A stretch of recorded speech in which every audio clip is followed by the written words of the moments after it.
Hello అండి, నమస్కారం. సిరి entertainment ఛానల్కి స్వాగతం. నా పేరు రోజా. ఇప్పుడు నేను చెప్పబోయే స్టోరీ నీపై చాలా ప్రేమ ఉంది, ఎపిసోడ్ 53. స్టోరీలోకి వెళ్ళే ముందు చిన్న రిక్వెస్ట్. ఈ స్టోరీ మీకు నచ్చితే తప్పకుండా లైక్ చేయండి, షేర్ చేయండి, సబ్స్క్రైబ్ చేసి నన్ను ఎంకరేజ్ చేయండి. అలాగే ఇన్స్టాగ్రామ్లో కూడా నన్ను ఫాలో అవ్వండి. నా ఇన్స్టాగ్రామ్ ఐడి @రోజా సిరి ఎంటర్టైన్మెంట్. తప్పకుండా ఫాలో అవుతారు కదూ. ఇంకా ఆలస్యం చేయకుండా స్టోరీలోకి వెళ్ళిపోదాం. అర్జున్, రూప, కాత్యాయిని వాళ్ళకి ఎదురు వచ్చారు. వెళ్తున్న వాళ్ళిద్దరిని ఆపి, ఒరే అర్జున్, రైల్వే స్టేషన్ దాకా వెళ్ళరా, అత్తయ్య వాళ్ళు వస్తున్నారు, పికప్ చేసుకుని తీసుకురా అంది కాత్యాయిని. అత్తయ్య వాళ్ళు వస్తున్నారా? నానమ్మకి ఇలా జరిగిందని తెలిసి వెంటనే బయలుదేరిందా అడిగాడు అర్జున్. అలా ఏమీ కాదు అర్జున్, తను ముందుగానే బయలుదేరింది. ఇంకా తనకి ఈ విషయం తెలియదు. చిన్నగా చెబుదాము. ముందు నువ్వు ఒకసారి రైల్వే స్టేషన్కి వెళ్ళరా, వాళ్ళు ఫోన్ చేశారు. ఇంకొక 15 మినిట్స్లో రీచ్ అవుతారు. లగేజ్ ఉంటుంది కదా, ఇద్దరూ రావడం కష్టం. త్వరగా వెళ్ళు. సరే అమ్మా, నేను వెళ్ళి తీసుకువస్తాను అంటూ కాత్యాయిని శివరాం క్యాంటీన్ వైపు వెళ్తున్నారు. వెళ్తూ వెళ్తూ కాత్యాయిని ఒక్క నిమిషం ఆగి, అర్జున్, నువ్వు ఒక్కడివే వెళ్ళు అంటూ నొక్కి మరీ చెప్పింది. కాత్యాయిని మాటలను అర్థం చేసుకుని అంటూ రూప వైపు చూస్తూ, రూపా, నేను ఒక 1/2 అవర్లో తిరిగి వచ్చేస్తాను, వెళ్ళనా? వెళ్ళండి సార్. నేను వెళ్ళగానే మా అమ్మ నీ దగ్గరికి వచ్చి ఏదైనా అంటే నువ్వు ఇక్కడి నుంచి ఎస్కేపింగ్ ప్లాన్ మాత్రం చెయ్యొద్దు ప్లీజ్. వాళ్ళు ఏమన్నా పట్టించుకోవద్దు అంటూ తల ఊపింది రూప. మా అత్తయ్య స్వప్న, నా మరదలు లాస్యా వస్తున్నారు. సో నువ్వు ఇంకా కొంచెం జాగ్రత్తగా ఉండాలి. వాళ్ళ అమ్మాయిని నాకు ఇచ్చి పెళ్లి చేయాలని అనుకున్నారు. నేను నో చెప్పేశాను కదా. నా మీద నీ మీద కూడా కోపం ఉండొచ్చు, బట్ ఏదేమైనా ఇద్దరం కలిసి ఉంటే ఫేస్ చేయవచ్చు, సరేనా? అలాగే సార్, మీరు ఎలా చెప్తే అలా. ఓకే, త్వరగా వచ్చేస్తాను అంటూ అర్జున్ అక్కడి నుంచి బయలుదేరాడు. రూప హాస్పిటల్ గార్డెన్ దగ్గర కూర్చుని ఫోన్ తీసుకుని ఇంటికి కాల్ చేసింది. 3-4 టైమ్స్ కాల్ రింగ్ అయిన తర్వాత తాయారు కాల్ లిఫ్ట్ చేసింది. హలో, ఎవరు? తాయారు, నేను రూపని మాట్లాడుతున్నాను. బాగున్నావా? మీరా చిన్నమ్మాయి గారు, నేను బాగుండాను, మీరట్టా ఉన్నారు? నేను బాగానే ఉన్నాను. అక్క ఎలా ఉంది? బాగానే ఉందమ్మా. మీరు చెప్పినట్లే దీపమ్మ చేత రోజు ఎక్సర్సైజ్ చేయిస్తాను. ఇంకొక విషయం తెలుసా చిన్నమ్మగారు, దీపమ్మ కాళ్ళు వేళ్ళు కదుపుతుండాది, చిన్నగా కదలిక వస్తుండాది. అవును తాయారు, నేను కూడా అబ్జర్వ్ చేశాను. అక్క చిన్నగా ట్రీట్మెంట్కి రియాక్ట్ అవుతోంది. తనతో మాట్లాడి 2 రోజులు అవుతోంది. ఒకసారి ఫోన్ ఇస్తావా? ఆగండమ్మా, లైన్లో ఉండండి అంటూ తాయారు ఫోన్ తీసుకువెళ్ళి దీప చెవి దగ్గర పెట్టింది. అక్క, ఎలా ఉన్నావే? నేను బాగానే ఉన్నాను. ఇంతకీ మీరెలా ఉన్నారు? అర్జున్ సార్ ఏమంటున్నారు? నీ మనసులో మాట చెప్పావా లేదా అంటూ గడగడ మాట్లాడుతోంది దీప. అక్క, మేము బాగానే ఉన్నాము. అర్జున్ సార్ చాలా స్ట్రైట్గా నువ్వంటే నాకు ఇష్టం, పెళ్లి చేసుకుందామని డైరెక్ట్గా చెప్పేస్తున్నారు. అబ్బా రూప, ఆయన మొదటి నుంచి చెప్తున్నాడే ఆ విషయం, నువ్వేమన్నావు ముందు అది చెప్పు. నేను కూడా మీరంటే ఇష్టమని చెప్పేశాను. ఏయ్ రూప, నిజమా? నిజంగా చెప్పావా? ఆశ్చర్యంగా అడిగింది దీప. చెప్పేదాకా అర్జున్ సార్ ఊరుకోలేదు తెలుసా. ఫైనల్లీ చెప్పేశాను. మరి అర్జున్ సార్ ఏమన్నారే? చాలా హ్యాపీ ఫీల్ అయ్యారక్క. ఆయనతో ఉంటున్నప్పుడు ఎందుకనో నాకు అస్సలు మాటలు కూడా రావు. రూపా, నీకు ఈ డ్రెస్ బాగుంది రూపా, నువ్వు చాలా అందంగా ఉన్నావు అంటూ ఏదో ఒకటి మాట్లాడడానికి పాపం చాలా ట్రై చేస్తారు. కానీ ఆయన పక్కనే ఉన్నప్పుడు నాకు చాలా సిగ్గుగా అనిపిస్తుంది. కొంచెం దగ్గరికి వస్తే షివరింగ్ వచ్చేస్తోంది. అబ్బా రూపా, నువ్వు ఇంకా ఏ కాలంలో ఉన్నావే? ఈ రోజుల్లో అందరూ ఎలా ఉన్నారు? ఇలా అయితే ఎలా? కొంచెం నార్మల్గా ఉండడానికి ట్రై చేస్తున్నానక్క. నీకొక విషయం తెలుసా? ఈరోజు ఎర్లీ మార్నింగ్ 4 o'clockకి నేను అర్జున్ సార్ కలిసి మౌంటైన్ పైకి వెళ్ళాము. చాలా కబుర్లు చెప్పుకున్నాము. సన్ రైజ్ని చూస్తూ సెల్ఫీస్ కూడా తీసుకున్నాము. ఆ తర్వాత అంటూ చెప్పలేక సైలెంట్గా ఉండిపోయింది రూప. హా, చెప్పవే, ఆ తర్వాత అంటూ ఆగిపోయావేమిటి? అక్క, అర్జున్ సార్, నేను ఒకరి చేతులు ఒకరం పట్టుకుని ఒకరికి ఒకరం ఐ లవ్ యూ చెప్పుకున్నాము. చాలా బాగుంది ఈరోజు. ఒసే రూపా, నువ్వేనా? పర్వాలేదే, ఎట్లా అర్జున్ సార్ని ఫేస్ చేస్తావో ఏమో అనుకున్నాను. అర్జున్ సార్ కళ్ళల్లోకి చూస్తూ ఐ లవ్ యూ చెప్పావా? నిజమా? అవును, చెప్పానక్క. పర్వాలేదే, బాగానే డెవలప్ అయ్యావు. అర్జున్ సార్ నీ ముందుకు వస్తే గబగబా గదిలోకి పరిగెత్తుకుంటూ వచ్చేస్తుంటే ఇది ఎలా ఆయనతో ఉంటుందా అని చాలా కంగారు పడ్డాను. ఎర్లీ మార్నింగ్ ఇద్దరూ కలిసి బయటికి వెళ్ళారా? చాలా ఆశ్చర్యంగా ఉంది. ఎవరు చూడలేదా? అంది దీప. హా, అవును, బైక్ మీద వెళ్ళాము. గోడ దూకి ఎవరూ చూడలేదు. ఇంకొకటి తెలుసా, నాకు అర్జున్ సార్ బైక్ ఎలా డ్రైవ్ చేయాలో కూడా నేర్పించారు. వెనక నుంచి ముందుకు చేతులు పెట్టి చాలా దగ్గరగా కూర్చుంటే నాకు అసలు బ్రీతింగ్ అందనట్లే అనిపించింది. తెలుసా అక్క? అవునా? నిజంగా మీరంత క్లోజ్గా ఉన్నారే. ప్రామిస్ అక్క, నేను కూడా అనుకోలేదు మేమంత దగ్గరగా కూర్చుంటామని. ఇప్పుడు అవన్నీ తలుచుకుంటే సిగ్గుగా అనిపిస్తోంది. రూపా, మీరిద్దరూ సంతోషంగా ఉన్నారని నాకు అర్థమైంది, కానీ మరీ మీ పర్సనల్ విషయాలు చెప్పకే. కొన్ని నీ మనసులోనే ఉండాలి. నీ స్వీట్ మెమరీస్గా నువ్వే ఉంచుకో. అర్జున్ సార్ చెయ్యి మాత్రం వదలకు రూపా లైఫ్లో. అప్పుడే నీ లైఫ్లో మంచి రోజులు స్టార్ట్ అవుతాయి. ఎవరో ఏదో అన్నారని పిచ్చి పిచ్చి ఆలోచనలు మాత్రం చెయ్యొద్దు, సరేనా? అలాగే అక్క. అవును, ఇంతకీ అర్జున్ సార్ ఫ్యామిలీ నీతో ఎలా ఉంది? నువ్వు వాళ్ళతో ఎలా ఉంటున్నావు? ఏం బాగాలేదక్క. అసలు నాతో మాట్లాడడానికి కూడా వాళ్ళు ఇష్టపడట్లేదు. అదేంటి, వెళ్ళినప్పటి నుంచి ఇప్పటి వరకు ఒక్కరు కూడా నీతో మాట్లాడలేదా? మాట్లాడారు, కానీ ఏదో అంటీ అంటున్నట్లు. అర్జున్ సార్ వాళ్ళ నానమ్మ మేము వెళ్ళగానే నాతో చాలా చక్కగా క్లోజ్గా మాట్లాడారు. చాలా రిలాక్స్గా అనిపించింది. కానీ మన కాస్ట్ గురించి తెలిసినప్పటి నుంచి ఆవిడ బిహేవియర్లో చాలా చేంజ్ వచ్చింది. నేను నడిచిన చోట కూడా ఆవిడ పసుపు నీళ్ళు చల్లుకుంటుంటే చూసి చాలా బాధ అనిపించింది నాకు. ఏం మాట్లాడుతున్నావే? ఈ రోజుల్లో కూడా క్యాస్ట్ పట్టించుకుంటున్నారా? పట్టించుకునే వాళ్ళు ఉన్నారక్క. అయినా నేను వాళ్ళ పద్ధతులను ఆచారాలను తప్పు పట్టట్లేదు. వాళ్ళ శాస్త్రాలలోనే ఉంది కదా, పుట్టుకతో ఏ క్యాస్ట్ నిర్ధారణ అవ్వదు అని, ప్రవర్తన ద్వారానే క్యాస్ట్ నిర్ధారణ అవుతుంది అని. ఏమో, నాకైతే మా పెళ్ళి జరుగుతుందో లేదో అని చాలా భయంగా అనిపిస్తోంది. వాళ్ళెవ్వరూ నన్ను యాక్సెప్ట్ చేసినట్లు కనిపించట్లేదు. నువ్వేమీ భయపడకు.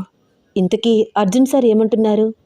అర్జున్ సార్ అయితే వాళ్ళ ఫ్యామిలీతో డైరెక్ట్గా చెప్పేస్తున్నారు, మీరు పెళ్లి చేస్తే మీతో ఉంటాము, లేకపోతే మీకు దూరంగా వెళ్ళిపోయి బ్రతుకుతాము అని వెర్షన్లో ఉన్నారు. అలా అర్జున్ సార్ మాట్లాడుతుంటే వాళ్ళందరూ నన్ను ఎలా చూస్తున్నారో తెలుసా? ఫేస్ చేయడం కష్టంగా ఉంది. మంచిదే కదా రూపా, నువ్వు మాత్రం అతి మంచితనానికి పోయి నీకు నువ్వే శత్రువుగా తయారవ్వద్దు. ఇప్పటి వరకు నువ్వు పడ్డ బాధలు కష్టాలు చాలు, సరేనా? గట్టిగా చెప్పింది దీప. కానీ నా వల్ల అర్జున్ సార్ వాళ్ళ ఫ్యామిలీకి దూరం అవ్వడం నాకు అస్సలు ఇష్టం లేదక్క. ఒసేయ్, అందుకే కదా వెళ్ళారు. 99% ఫ్యామిలీతో కలిసి ఉండడానికి ప్రయత్నించండి. వాళ్ళు అస్సలు కాంప్రమైజ్ అవ్వకపోతే డెసిషన్ మాత్రం మీకు అనుకూలంగా తీసుకోండి.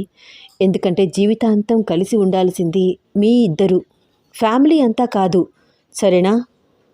అలాగే అక్క. ఇంతకీ నీకెలా ఉంది? నిన్ను చూసి అప్పుడే 3 రోజులు అవుతోంది. ఇంకొక 3 రోజులు అంతే కదా, తిరిగి వచ్చేస్తావు. నా గురించి ఆలోచించొద్దు, నేను చక్కగా ఉన్నాను. తాయారు నన్ను అమ్మ కంటే ఎక్కువగా చూసుకుంటోంది. వాళ్ళందరితో కలిసిపోవడానికి ట్రై చేయి రూపా. ఓర్పుగా ఉండు. పెద్దవాళ్ళు ఎవరైనా ఒక మాట అంటే తలదించుకో, తప్పు లేదు, సరేనా? ఆల్రెడీ నేను అదే పని చేస్తున్నాను, కానీ వాళ్ళు నన్ను యాక్సెప్ట్ చేస్తారని అనిపించట్లేదు. ఇంకొక ఇంపార్టెంట్ విషయం, నానమ్మ గారికి మార్నింగ్ హార్ట్ స్ట్రోక్ వచ్చింది తెలుసా? హా, ఏం మాట్లాడుతున్నావే? నానమ్మ గారు అంటే ఎవరు? అర్జున్ సార్ వాళ్ళ నానమ్మ? హా, అవును, ఆవిడే. ఇందాక నేను చెప్పాను కదా, ఎర్లీ మార్నింగ్ బయటికి వెళ్ళాం అక్క అని.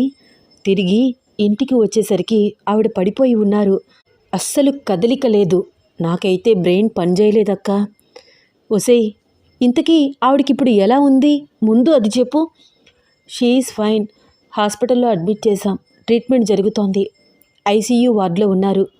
ఆవిడ కదలిక లేకుండా అలా పడిపోయి ఉండడం చూసి నేను చాలా ట్రై చేశాను సిపిఆర్ చేయడానికి. ఎంత కొట్టినా ఎంత తట్టినా స్పృహ రాలేదు.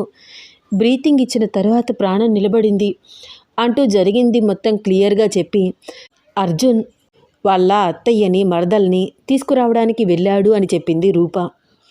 ఓకే రూప, ఇప్పటికే నీకు ఇంట్లో అంతా నెగిటివ్ వాతావరణం ఉంది. ఇప్పుడు ఇంకొక ఇద్దరు వస్తున్నారు. Be careful. ఎవరితో ఎంత మాట్లాడాలో అంతే మాట్లాడు. జాగ్రత్తగా మసులుకో.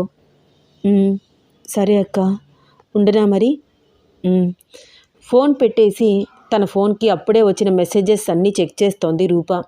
మరొక వైపు అర్జున్ స్టేషన్కి వెళ్ళి వాళ్ళత్త స్వప్నని లాస్యాని పికప్ చేసుకున్నాడు. ఇద్దరూ ఒక్క మాట కూడా మాట్లాడట్లేదు. ఏంటత్తయ్య, నాతో మాట్లాడవా? నా మీద కోపమా? ఎందుకత్తా అంత కోపం? ఎవరి మీద కోపపడితే ఎవరు ఊరుకుంటారా? నాకెవ్వరి మీద కోపం లేదు అంది స్వప్న మొహం తిప్పుకుంటూ. నీ మాటలే చెప్తున్నాయి అత్తయ్య, నీకు ఎంత కోపం ఉందో. స్వప్న పక్కనే తలదించుకుని అదోలాగా ఉన్న లాస్యని గమనించాడు అర్జున్. కళ్ళ చుట్టూ బ్లాక్ సర్కిల్స్ వచ్చాయి. బొద్దుగా ఉండే లాస్య బక్కచిక్కిపోయింది. ఏంటత్తయ్య, లాస్యాకి ఒంట్లో బాలేదా? ఒంట్లో బాగానే ఉంది, దానికి మనసే బాలేదు. కోపంగా అర్జున్ వైపు చూస్తూ అంది స్వప్న. స్వప్న మాటల్లో కోపాన్ని, లాస్య బాడీ లాంగ్వేజ్ని అబ్జర్వ్ చేస్తూ వాళ్ళ కోపం వాళ్ళ బాధ ఎందుకో తనకి తెలిసిన ఆ విషయం మాట్లాడకుండా జాగ్రత్త పడుతూ హాయ్ లాస్య, ఎలా ఉన్నావు? తానే పలకరించాడు అర్జున్. బావున్నాను బావా. ఆ ఒక్క ముక్క మాట్లాడి సైలెంట్గా ఉండిపోయింది లాస్య. స్వప్న చేతుల్లో ఉన్న లగేజ్ మొత్తం తీసుకున్నాడు అర్జున్. పర్వాలేదురా, మేము మోస్తున్నాం కదా అంది స్వప్న. ఏ అత్తయ్య, నేను మరీ అంత పరాయివాడిని అయిపోయానా? స్వప్న ఏమీ మాట్లాడలేదు.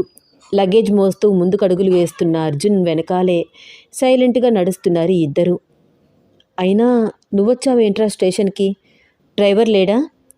వెళ్తూ మాట్లాడుకుందాం అత్తయ్య అంటూ లగేజ్ మొత్తం తీసుకువచ్చి వ్యాన్లో సర్ది వ్యాన్ స్టార్ట్ చేశాడు.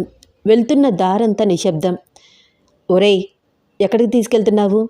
మన ఇంటికి దారి ఇటు కాదు కదా. ఇంటికి వెళ్ళట్లేదు అత్తయ్య, హాస్పిటల్కి. హాస్పిటలా? హాస్పిటల్ ఏమిట్రా, ఏమైంది? నానమ్మకి కొంచెం ఒంట్లో బాగాలేదు. తనని హాస్పిటల్లో అడ్మిట్ చేశాం. ఎప్పుడు అడ్మిట్ చేశారు? ఈరోజే అత్తయ్య, ఒక 2 గంటలు అవుతోంది. ఏమైందిరా? ఉదయం కూడా నాతో మాట్లాడింది మా అమ్మ. భయపడకత్తయ్యా, ఇప్పుడు బాగానే ఉంది. హార్ట్ స్ట్రోక్ వచ్చింది, అందుకనే. ఎప్పుడు బావా? అయినా మాకు చెప్పాలి కదా, ఇప్పటి వరకు చెప్పలేదు. కోపంగా అంది లాస్య సిల్లీగా మాట్లాడద్దు. ఆవిడని హాస్పిటల్కి తీసుకురావడం, అడ్మిట్ చేయడం హడావిడి అయిపోయిందంతా. జర్నీలో చెప్తే కంగారు పడతారని, ఎలాగో వస్తున్నారు కదా అని ఇప్పుడు చెప్తున్నాను, అర్థమైందా? వ్యాన్ హాస్పిటల్ ముందు పార్క్ చేసి వాళ్ళ అత్త వాళ్ళ వైపు చూస్తూ లగేజ్ అంతా వ్యాన్లోనే ఉంచుండత్తయ్య, నానమ్మని చూసి వద్దాం పదండి అంటూ అర్జున్ ముందు దిగి నడుస్తుంటే అతని వెనకాలే వెళ్ళారు లాస్య వాళ్ళు. ఐసీయూ వార్డులో ట్రీట్మెంట్ తీసుకుంటున్న విఘ్నేశ్వరమ్మని చూస్తూ కన్నీళ్ల పర్యంతమయ్యింది స్వప్న. బాగా ఎమోషనల్ అవుతున్న స్వప్న భుజం తడుతూ ఏమీ కాదు స్వప్న, భయపడకు అంటూ ధైర్యం చెప్పింది కాత్యాయిని. ఏంటి వదినా, ఏమైంది? ఉన్నట్లుండి ఈ పరిస్థితి ఏమిటి? కన్నీళ్లు తుడుచుకుంటూ అంది స్వప్న. ఏమో స్వప్న, మాకు తెలియదు. తెల్లవారుజామున సడన్గా స్ట్రోక్ వచ్చింది. అవునా అత్త, ఆ టైంలో తన దగ్గర ఎవరూ లేరా అడిగింది లాస్య. రూప ఉంది. రూపనా? రూప ఎవరత్తయ్యా? అదే ఆ అమ్మాయి, మీ బావ చెప్పాడు కదా. ఏంటి, తను మన ఇంట్లో ఉందా? కోపంగా అంది స్వప్న. నీ అల్లుడు తీసుకువచ్చాడు. ఏ, ఆ విషయం మీ అమ్మగారు నీతో చెప్పలేదా?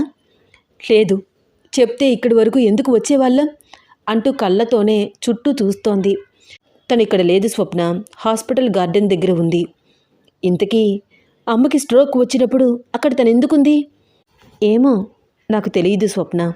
ఆ టైంలో తను ఒక్కతే ఉందా అక్కడ? మరొక ప్రశ్న అడిగింది స్వప్న. అక్కడ అర్జున్ కూడా ఉన్నాడు. అయితే ఆ టైంలో మీరెవ్వరూ నిద్ర లేవలేదా? లేదు స్వప్న. అయినా ఏమిటి ప్రశ్నలు? అందరూ నిద్రపోతున్న టైంలో అర్జున్ రూప మాత్రం ఎందుకు మెలకువగా ఉన్నారు? మరొక ప్రశ్న స్వప్న నోటి నుంచి. వాళ్ళకి నిద్ర వచ్చి ఉండదు. చాలా నార్మల్గా అంది కాత్యాయిని. అత్తయ్య, అయితే అమ్మమ్మకి స్ట్రోక్ వచ్చింది అని రూప చెప్పిందా మీకు? అవును. ఒక రకంగా అమ్మమ్మ ఈరోజు ఇలా ప్రాణాలతో ఉంది అంటే రూప వలనే. రూప కనుక లేకపోతే మీ అమ్మమ్మ ఈ పాటికి అంటూ కాత్యాయిని సైలెంట్గా ఉండిపోయింది. నాకేం అర్థం కావట్లేదు అత్తయ్య. అంత ఎర్లీ మార్నింగ్ అర్జున్, రూప అక్కడేం చేస్తున్నారు? పైగా ఆ టైంలో మీరందరూ నిద్రపోతున్నారు. అమ్మమ్మకి హార్ట్ స్ట్రోక్ వచ్చినప్పుడు వీళ్ళిద్దరూ మాత్రమే అక్కడ ఉన్నారు. అమ్మమ్మ ఏం చూసి ఉంటుంది? ఎంతో స్ట్రాంగ్గా ఉండే అమ్మమ్మకి ఏం చూసి హార్ట్ స్ట్రోక్ వచ్చి ఉంటుంది?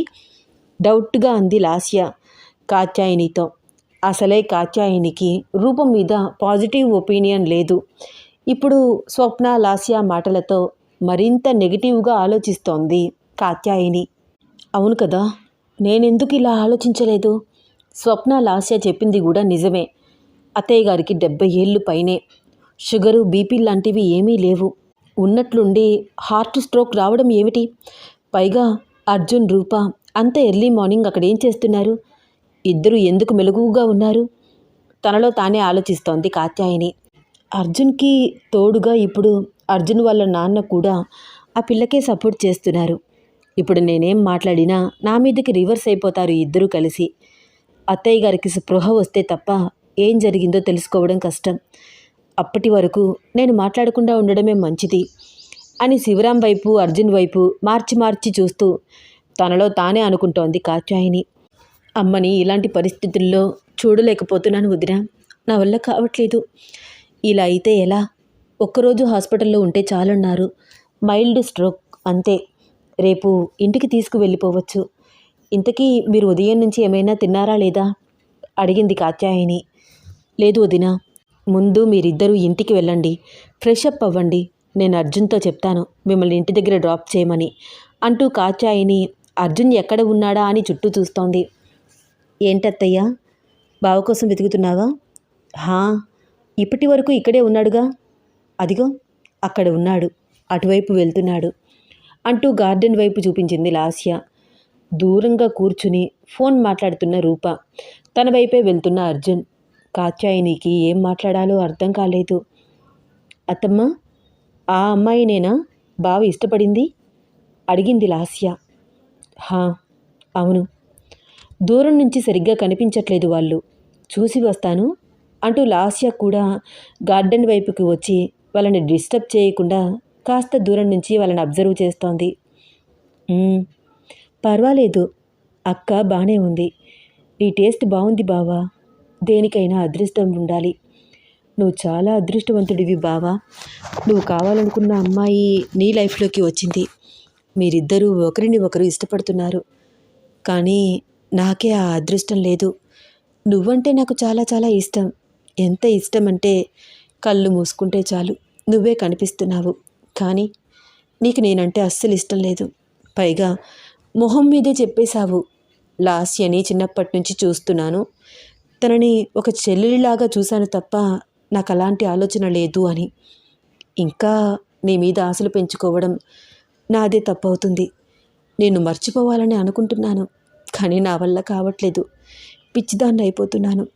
నిజం చెప్పాలి అంటే ఇప్పుడు నిన్న అమ్మాయి పక్కన అంత దగ్గరగా చూస్తున్నా కూడా నాకెందుకనో చాలా కోపం వస్తోంది. ఇదంతా తప్పని నాకు తెలుసు. ఖచ్చితంగా మీ ఇద్దరి మధ్యలోకి అయితే నేను రాను. కానీ నిన్ను మర్చిపోవాలంటే మాత్రం నాకు చాలా చాలా టైం పట్టేటట్లుంది అని అనుకుంటూ వాళ్ళిద్దరినీ చూస్తూ వస్తున్న కన్నీళ్లు తుడుచుకుని లోపలికి వెళ్ళిపోయింది. అమ్మా, మనం క్యాబ్ బుక్ చేసుకుని వెళ్ళిపోదాం. అదేంటే, బావ వస్తాడు ఉండు, ఇప్పుడే పిలుచుకు వస్తాను అంది కాత్యాయిని. అత్తమ్మ, వద్దు, మేము క్యాబ్లో వెళ్తాము. వాళ్ళని డిస్టర్బ్ చెయ్యొద్దు. ఏదో మాట్లాడుకుంటున్నారు కదా. అయినా ఇల్లు ఎంత దూరం, ఇక్కడే కదా, క్యాబ్లో వెళ్ళిపోతాము. ఫ్రెష్ అప్ అయి అందరికీ క్యారియర్ తీసుకుని వస్తాను. అర్థం కానట్లు అయోమయంగా చూస్తున్న స్వప్న వైపు చూస్తూ, ఏంటమ్మా అలా చూస్తున్నావు? నీతోనే చెప్తున్నాను. పద వెళ్దాం. క్యాబ్ బుక్ చేశాను, వచ్చేస్తోంది. త్వరగా ఇంటికి వెళ్ళి స్నానం చేసి వంట స్టార్ట్ చేయి అని లాస్య అంటూ ఉంటే, "ఉమ్" అంటూ స్వప్న లేచి, సరే వదినా, ఇంటికి వెళ్ళి వంట చేస్తాను. స్వప్న, ఇప్పుడే మీరు ప్రయాణం చేసి వచ్చారు. నీకెందుకమ్మా శ్రమ? రాగానే వంట పని ఏమిటి? డాక్టర్స్ రౌండ్స్కి వచ్చాక నేనే ఇంటికి వస్తాను. మీరు రిలాక్స్ అవ్వండి. నేను వచ్చి వంట పని చూసుకుంటాను, సరేనా? అంది కాత్యాయిని. ఏంటి వదినా, అర్జున్లాగా నువ్వు కూడా మమ్మల్ని పరాయి వాళ్ళని చేస్తున్నావా? మా అమ్మ విషయంలో కోడలుగా నీకెంత బాధ్యత ఉందో కూతురుగా నాకు అంతే బాధ్యత ఉంటుంది కదా. ఒక్కరోజు వంట చేసి పెట్టకూడదా మీ అందరికీ నేను? బాధగా అంది స్వప్న. అయ్యో స్వప్న, అలా మాట్లాడకు ప్లీజ్. లేకపోతే ఏంటి వదినా, నా కూతురిని చూడు ఎలా తయారయ్యిందో. అర్జున్ తనని వద్దు అన్నప్పటి నుంచి డిప్రెషన్లోకి వెళ్ళిపోతోంది. తనలో తానే ఏదేదో మాట్లాడుకుంటుంది. ఒక్కొక్కసారి గట్టిగా ఏడుస్తుంది, మరొకసారి గట్టిగా నవ్వుతుంది. అమ్మ రమ్మని కాల్ చేస్తే అర్జున్తో మాట్లాడి ఒప్పించారేమో, శుభవార్త చెప్పడానికి పిలుస్తుందేమో అనుకున్నాను. కానీ ఇక్కడికి వచ్చాక నాలో ఉన్న ఆ చిన్న ఆశ కూడా చనిపోయింది. ఒకవైపు అమ్మ చావు బ్రతుకుల్లో అలా మంచం మీద పడి ఉంది. మరొక వైపు అర్జున్ ఆ అమ్మాయిని ఏకంగా ఇంటికి తీసుకువచ్చాడు. అర్జున్కి తాను నచ్చలేదని తెలిసి ఆ నిజాన్ని యాక్సెప్ట్ చేయడమే నా కూతురు వల్ల కావట్లేదు. ఇప్పుడు వాళ్ళిద్దరూ తన కళ్ళ ముందే తిరుగుతూ ఉంటే చూసి తట్టుకోగలదా? నిన్న మొన్నటి వరకు అర్జున్ తనకి కాబోయే భర్త అని ఏదేదో ఊహించుకుంది. సడన్గా ఇలా అన్నీ మారిపోతాయని మాకు తెలియదు కదా. స్వప్న, ఎందుకలా మాట్లాడతావు? అర్జున్ ఫస్ట్ నుంచి పెళ్ళికి ఇష్టపడలేదు. ఎన్నో సంబంధాలు చూశాము. నీకు తెలియనిది ఏముంది? అర్జున్ పెళ్లి మీద ఎటువంటి ఇంట్రెస్ట్ చూపించలేదు. తీరా లాస్య అర్జున్ని ఇష్టపడుతోందని తెలిసి, అరే నిజమే కదా, ఇంట్లోనే వరుస కుదిరిన అమ్మాయిని ఉంచుకుని ఊరంతా వెతుకుతున్నామే అని రియలైజేషన్ వచ్చింది. మా అందరికీ మీ ప్రపోజల్ ఎంతగానో నచ్చింది. కానీ చేసుకునేది, కాపురం చేసేది వాడు కదా. వాడికి నచ్చకపోతే ఎవరం మాత్రం ఏం చేయగలము? మనం వాళ్ళని బలవంతంగా ఒప్పించి పెళ్లి చేసినా కాపురం అయితే చేయించలేం కదా. ఆలోచించు వదినా. నా మాటలు నీకేమైనా తప్పుగా అనిపించి ఉంటే క్షమించు వదినా. ఉన్నది ఉన్నట్లు మాట్లాడుతున్నాను. లేదు వదినా, నువ్వు చెప్పింది కూడా నిజమే. నువ్వు క్షమాపణ అడగాల్సిన అవసరం లేదు. హాయిగా ఉండే అబద్ధం కన్నా కటువుగా ఉన్న నిజమే మేలు. కానీ లాస్యని అలా చూస్తూ ఉంటే తల్లిగా నా బాధ నాది అంటూ వస్తున్న కన్నీళ్లు తుడుచుకొని హాస్పిటల్ ఎంట్రన్స్ దగ్గర అప్పటికే క్యాబ్ ఎక్కి వెయిట్ చేస్తున్న లాస్య దగ్గరికి వెళ్ళింది స్వప్న. ఏంటి రూపా, ఇక్కడ ఒంటరిగా కూర్చుని ఏం చేస్తున్నావు? Nothing sir. తేజ ఎందుకనో నాకు చాలాసార్లు మిస్డ్ కాల్స్ ఇచ్చింది. నేను తిరిగి చేద్దామంటే తను ఇప్పుడు కాలేజీలో ఉంటుంది కదా, డిస్టర్బ్ చేయకూడదని ఆలోచిస్తున్నాను. మీ అత్తయ్య వాళ్ళు వచ్చారా? హా, వచ్చారు. అయితే మీరు వాళ్ళతో ఉండకుండా నా దగ్గరికి వచ్చారు. ఏమైనా అనుకుంటారేమో. కాసేపు వాళ్ళతో మాట్లాడండి సార్. నేను మాట్లాడాలనే అనుకున్నాను, కానీ వాళ్ళు అస్సలు నాతో మాట్లాడట్లేదు. ఏదో పొడి పొడిగా ఒక్కొక్క ముక్క మాట్లాడుతున్నారు. నా మీద పీకల వరకు కోపం ఉంది ఇద్దరికీ. ఇదంతా నా వల్లే కదా సార్. నీ వల్ల కాదు, నా వల్ల కాదు. వాళ్ళ మైండ్ సెట్లోనే ప్రాబ్లం ఉంది. నాకు ఇష్టం లేదు, అదే నేను ఓపెన్గా చెప్పాను. ఇష్టం లేకపోయినా ఇష్టమని చెప్పి పెళ్లి చేసుకుంటే అది తప్పు రూపా. నా మనసులో ఏది ఉందో అదే చెప్తే అది ఎలా తప్పవుతుంది? వాళ్ళు కొంచెం నా వైపు నుంచి ఆలోచిస్తే రియలైజేషన్ వస్తుంది. అందరూ మీలా తెలివిగా ఉంటారా ఏంటి సార్? ఏంటి కాంప్లిమెంట్ ఇస్తున్నావా, సెటైర్ వేస్తున్నావా? సెటైర్ వేసే అంత సీన్ నాకు లేదు, అది కూడా మీ మీద. ఏంటి, నన్నెప్పుడూ సార్ పొజిషన్లోనే చూస్తావా ఏంటి? చిన్న ప్రమోషన్ ఇచ్చి కొంచెం క్లోజ్ అవ్వచ్చు కదా. సార్ నుంచి నువ్వుకి రావచ్చు కదా. మన జర్నీ ఇప్పుడే కదా సార్ స్టార్ట్ అయింది. ఫ్యూచర్లో ప్రమోషన్ రావచ్చేమో. అవునా? నేనైతే ప్రమోషన్ కోసం చాలా చాలా వెయిట్ చేస్తున్నాను అంటూ రూప పక్కకి జరుగుతున్నాడు అర్జున్. రూప కంగారు పడి లేచి నుంచుంది. ఏంటి, పక్కన కూడా కూర్చోకూడదా? ఆహా, అలా అని కాదు. మీరు కొంచెం ఫ్రీగా కూర్చుంటారు కదా. నాకేమీ ప్రాబ్లం లేదు. నీకే ఏదో ప్రాబ్లం ఉంది. కొంచెం టచ్ అయినా చాలు ఎందుకలా పారిపోతావు? నేనేమీ అందరిలాగా అంత ఫాస్ట్గా ఉండట్లేదు కదా. నీ పక్కన కూర్చుని నీ చెయ్యి మీద అలా చెయ్యి వేశాను అంతే. వెంటనే లేచి నుంచున్నావు. అలా అని కాదు సార్. అయితే వచ్చి కూర్చో. రూప తిరిగి వచ్చి అర్జున్ పక్కన కూర్చుంది. Roopa, I love you. Roopa సిగ్గుపడుతూ చిన్న నవ్వు నవ్వింది. నువ్వు చెప్పచ్చుగా. I love you Arjun sir. చాలా చాలా చిన్నగా అంది రూప. నువ్వేం మాట్లాడుతున్నావో నాకు అస్సలు వినిపించట్లేదు. I love you sir. ఏంటి వినిపించట్లేదు నాకు? మీరు కావాలనే చేస్తున్నారు. నేను తర్వాత చెప్తాను. ఇక్కడ చాలామంది ఉన్నారు, మన మాటలు వినిపిస్తాయి. చాలామంది ఉంటే ఏంటి, ఎవరి గోల వాళ్ళది. ప్లీజ్ ఇంకొకసారి చెప్పవా? అర్జున్ చాలా రిక్వెస్ట్గా అడుగుతున్నాడు. రూప ట్రై చేస్తోంది కానీ ఎందుకనో అర్జున్ తన వైపు అలాగే చూస్తుంటే ఎక్కడా లేని సిగ్గొచ్చేస్తోంది. గొంతు దాటి మాట బయటికి రావట్లేదు. సార్, మీరేంటి అలా చూస్తున్నారు? నాకు మాటలే రావట్లేదు. కళ్ళు మూసుకోండి. అదేంటి, కళ్ళు ఎందుకు మూసుకోవాలి? మీరు నా వైపే చూస్తున్నారు పెద్ద పెద్ద కళ్ళు చేసుకుని. నాకు సిగ్గేస్తోంది. ఇది టూ మచ్ రూపా. నీ ఫేస్ ఎక్స్ప్రెషన్స్ చూడాలని నాకు మాత్రం ఉండదా? ఏం కాదు, ప్లీజ్ చెప్పచ్చు కదా. రూప ఒక్క నిమిషం బ్రీత్ తీసుకుని అర్జున్ వైపు చూస్తూ I love you Arjun sir అంది. ఆ మాట విని అర్జున్కైతే గాలిలో తేలిపోతున్నట్లు అనిపిస్తోంది. అబ్బా, చాలు చాలు రూపా, ఈ జన్మకి వింటానో లేదో అనుకున్నాను అంటూ గుండెల మీద తన చెయ్యి తానే వేసుకుని రుద్దుకుంటూ క్యూట్ ఎక్స్ప్రెషన్ ఇస్తున్నాడు అర్జున్. అర్జున్ ఇచ్చే ఎక్స్ప్రెషన్ చూసి తెగ సిగ్గుపడుతూ నవ్వుతోంది రూప. సరే పదా, ఇక్కడ ఎంతసేపు కూర్చుంటావు? లోపలికి వెళ్దాందా? వద్దు సార్, అందరూ ఉన్నారు కదా, అందుకే రమ్మంటున్నాను. వాళ్ళందరూ ఉండగా నువ్వు నేను ఇలా చెయ్యి పట్టుకుని తిరుగుతూ ఉంటే బాబోయ్ మన పరువు తీసేస్తున్నాడు అన్న ఫీలింగ్ బాగా పెరిగిపోయి ఎంత త్వరగా మనల్ని కలిపేస్తే అంత మంచిది అన్న డెసిషన్ వాళ్ళు తీసుకుంటారు. వాళ్ళు ఆ డెసిషన్కి రాకపోయినా మీరే తీసుకువచ్చేటట్లు ఉన్నారు నవ్వింది రూప. నీకేమైనా డౌటా? నేను అదే ప్రయత్నంలో ఉన్నాను. చూస్తూ ఉండు, ఇంకొక వారం రోజుల్లో మా ఇంట్లో ఒక మినీ యుద్ధమే జరుగుతుంది. బట్ విజయం మాత్రం మనదే. ఏంటి సార్ అంత కాన్ఫిడెంట్? సింపుల్ రూపా, మనమిద్దరం ఒకే మాట మీద ఉన్నాం కదా, అదే నా ధైర్యం. నువ్వు మాత్రం మా అత్తయ్య వాళ్ళ మాటలకు మా అమ్మ మాటలకు మైండ్ సెట్ మార్చుకోకుండా ఉంటే చాలు. ఖచ్చితంగా నీ మెడలో 3 ముళ్ళు వేసేస్తాను. ఏంటి సార్ మీరు పెళ్ళి పెళ్ళి పెళ్ళి ఇదే భజన చేస్తున్నారు? అంత త్వరగా పెళ్ళెందుకు? అందరినీ ఒప్పించి తర్వాత చేసుకోవచ్చు కదా. ఓయ్, ఇలాంటి డెసిషన్స్ చాలా త్వరగా తీసుకోవాలి రూపా, నీకు తెలీదు.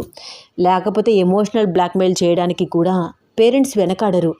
నువ్వు లాస్యానే పెళ్లి చేసుకోవాలి, లేకపోతే నేను అది చేసుకుంటాను ఇది చేసుకుంటాను అంటూ డ్రామా ప్లే చేస్తారు. వాళ్ళకి నేను అంత ఛాన్స్ ఇవ్వాలని అనుకోవట్లేదు. అందుకనే వాళ్ళకంటే ఎక్కువగా నేను ఆలోచించి నేనే వాళ్ళకి షాక్ ట్రీట్మెంట్ ఇవ్వడం స్టార్ట్ చేశాను. షాక్ ట్రీట్మెంట్ ఏంటి సార్? అయోమయంగా చూస్తూ అడిగింది రూప. చెప్పాను కదా ఆల్రెడీ, మర్చిపోయావా? మనమిద్దరం ఎప్పుడో కమిట్ అయిపోయామని, పెళ్ళి కాకుండా భార్యాభర్తల్లా ఉంటున్నామని. బాబోయ్ సార్, మీకు దండం పెడతాను. ఈ ప్లాన్ మాత్రం వర్కౌట్ చేయొద్దు. మీ మాటలు వింటుంటేనే నాకు చాలా భయం వేస్తోంది. ఏమీ కాదు. నేను కాలేజ్ చదివే రోజుల్లోనే చాలామందికి లవ్ మ్యారేజ్ చేశాను తెలుసా. విట్నెస్ సిగ్నేచర్ కూడా చేశాను. ఇలాంటి కథలు ఎన్ని చెప్తే పెళ్ళిళ్ళు జరుగుతాయి? ఏమో సార్, అబద్ధం చెప్పి పెళ్లి చేసుకోవాలా? 100 అబద్ధాలైనా చెప్పి ఒక పెళ్లి చేయమన్నారు పెద్దలు. తెలీదా నీకు? నాకేమీ అర్థం కావట్లేదు. ఇంత త్వరగా పెళ్లి చేసుకుని ఏం చేస్తారు? ఊరు వచ్చినప్పటి నుంచి చూస్తున్నాను, పెళ్ళి పెళ్ళి అంటున్నారు. పెళ్ళి తర్వాత ఏం చేస్తారు అని అడిగితే ఎలా చెప్పమంటావు రూపా? మాటల్లో చెప్పమంటావా లేకపోతే అంటూ అర్జున్ రూప బుగ్గ మీద వేలితో ఇలా ఒక్కసారి రాశాడు. అతని మాటలు అతని చూపులు చూసి అమ్మో నాకేమీ చెప్పొద్దు సార్. అయినా ఆ ఉద్దేశంతో నేను అడగలేదు. మరి ఏ ఉద్దేశంతో అడిగావు? మీరిప్పుడు ఏ ఉద్దేశంతో మాట్లాడుతున్నారో ఆ ఉద్దేశంతో నేను మాట్లాడలేదు సార్. నిజంగా నేనేమీ అనుకోలేదులే. నీకేమనిపించింది? బాబోయ్, మీకు దండం పెడతాను. మీతో మాట్లాడడం చాలా కష్టం సార్.